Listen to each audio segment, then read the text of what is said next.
TV चल रहा है, नल चल रहा है, गेम चल रहा है, चाह रहा हूँ, जान रहा हूँ, समझ रहा हूँ, मान रहा हूँ, बीमार रहा हूँ, शिक्षक रहा हूँ, मालिक रहा हूँ, खुश रहा हूँ। इन सभी सेंटेंसेस में रहा है, रही है दिख रहा है, लेकिन ये सभी सेंटेंसेस अलग अलग तरीके से बनाए जाते हैं, तो इस वीडियो में सीखेंगे। अब पहला कॉन्सेप्ट है, इसका है लास्ट में मिलेगा रहा है, रही है। जैसे पंखा चल रही है, कंप्यूटर चल रहा है, रेडियो बज रहा है, टीवी चल रहा है, नल चल रहा है। अब इस भी सेंटेंसेस में क्या है, यहाँ पर चल रहा है, चल रहा है से मतलब क्या है कि कोई भी चीजें क्या है वो ऑन है, मतलब जब ऑन है तो चलने के लिए हम ऑन यूज कर लेंगे। अब सोचेंगे पंखा चल रहा है तो यहाँ पर मैं रन यूज कर सकता हूँ, रनिंग कर लेंगे। अब आप कंप्यूटर में भी आप कंप्यूटर चल रहा है तो आप यहाँ पे सोचेंगे कि हम रनिंग कर ले। रेडियो बज रहा है, यहाँ पर क्या करेंगे, टीवी चल रहा है, यहाँ पर क्या करेंगे, नल चल रहा है, यहाँ पर क्या करेंगे। आप रनिंग शब्द का प्रयोग करना चाहेंगे, लेकिन मैं बता दूं कि इन सभी सेंटेंसेस को हम कैसे प्रयोग करेंगे और आखिरकार ऑन ही प्रयोग में क्यों करूं, कंडीशन क्या है। तो पहले सेंटेंस देख लेते हैं। पंखा चल रही है, the fan is on. Computer चल रहा है, the computer is on. Radio बज रहा है, the radio is on. TV चल रहा है, द टीवी या फिर द टेलीविजन इज ऑन। नल चल रहा है, द टेप इज ऑन। अब यहाँ पर ऑन प्रयोग इसलिए हुआ है क्योंकि यहाँ पर कोई भी इलेक्ट्रॉनिक डिवाइस हो, कोई भी इलेक्ट्रॉनिक डिवाइस हो जो इलेक्ट्रिक से चलता हो, उस डिवाइस को चलने के सेंस में ऑन प्रयोग किया जाता है। जैसे आप बोलते हैं ना स्विच ऑन, ऐसा बोलते हैं, ऑन बोलते हैं स्विच ऑन, उसी वर्ड से आप ऑन शब्द का प्रयोग करते हैं। जैसे ही आप इलेक्ट्रॉनिक शब्दों, इलेक्ट्रॉनिक चीजों को आप ऑन करते हैं, मतलब आप उसे चालू करते हैं। तो आप समझ गए ऑन प्रयोग क्यों करना है। आप चाहेंगे यहाँ पर मैं रनिंग करता हूँ क्योंकि यहाँ पर रहा है, रही है, तो मैंने बचपन से ही सीखा है कि V4 का प्रयोग किया जाता है जहां पर भी रहा है, रही है, रहे हैं होता है। ये कुछ हद तक ठीक है, लेकिन ये 100% करेक्ट नहीं है। अब यहाँ ही आप देख लीजिए, चल रहा है, यहाँ पर ऑन प्रयोग किया जा रहा है।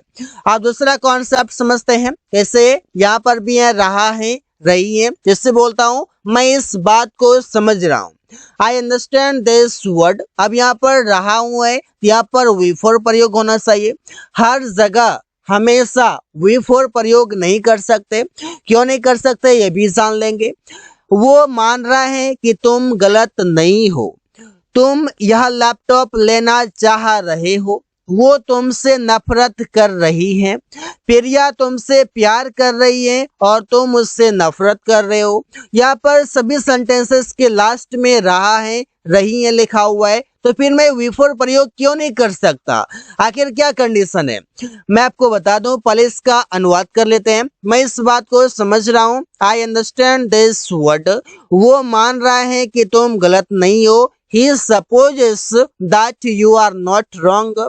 तुम यह लैपटॉप लेना चाह रहे हो, you want to take this laptop। वो तुमसे नफरत कर रही है, she hates you। प्रिया तुमसे प्यार कर रही है और तुम उससे नफरत कर रहे हो। प्रिया loves you and you hate her। अब यहाँ पर देखिए, यहाँ पर मैंने क्या किया, V4 किसी भी सेंटेंसेस में प्रयोग नहीं किया है, और अगर मैं कर लेता हूँ तो सेंटेंसेस मेरा गलत हो जाएगा, इनकरेक्ट हो जाएगा, और इससे ना तो स्पोकन में यूज होता है और ना तो ये कोई भी कॉम्पिटिटिव एग्जाम्स में प्रयोग किया जाता है। मतलब यहाँ पर V4 प्रयोग नहीं होता है। कंडीशन क्या है, जब भी आप कोई भी आप मेंटल एक्ट बताते हैं, कोई भी ऐसा एक्शन जो मेंटल एक्शन हो, मतलब मानसिक कार्य हो, उसमें आप कभी भी V4 प्रयोग नहीं करते हैं। अब मानसिक कार्य क्या है, जैसे कि चाहना, ये कैसे होता है, मानसिक होता है, मतलब मन से आप चाहते हैं। मानना, ये भी तो वही है, मानना। नफरत करना, ये भी क्या है, आप बोलते हैं नफरत करना, प्यार करना, ये सब क्या है, ये सभी मानसिक एक्शन है। और जितने भी मानसिक एक्शन है, आप किसी के साथ भी आप V4 प्रयोग नहीं करते हैं। एग्जाम्पल के तहत आप समझ लीजिए, जैसे कि चाहना, चाहना के लिए आप प्रयोग करते हैं वांट, लेकिन क्या आप कभी वांटिंग का प्रयोग करते हैं? आप हमेशा प्रयोग करते हैं वांट का। क्यों करते हैं? क्योंकि ये मानसिक एक्शन है, इसी वजह से। हो सकता है आप ये शब्द पहले नहीं जानते हो, लेकिन अभी समझ लीजिए कि मानसिक एक्शन जितने भी होते हैं उन सभी के साथ वी फोर प्रयोग नहीं करते हैं। अब है कॉन्सेप्ट नंबर 3, जिसे आप रूल नंबर 3 कह सकते हैं। यहाँ पर भी रहा है, रही है लिखा हुआ है। वो सुबह से उदास रहा है। He has been sad since morning.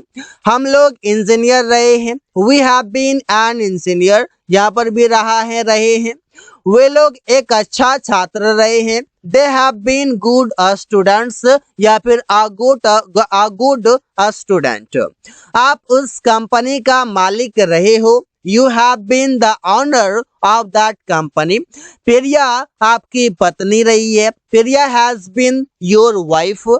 यहाँ पर कहीं भी we for का प्रयोग नहीं किया गया है। आखिर कंडीशन क्या है?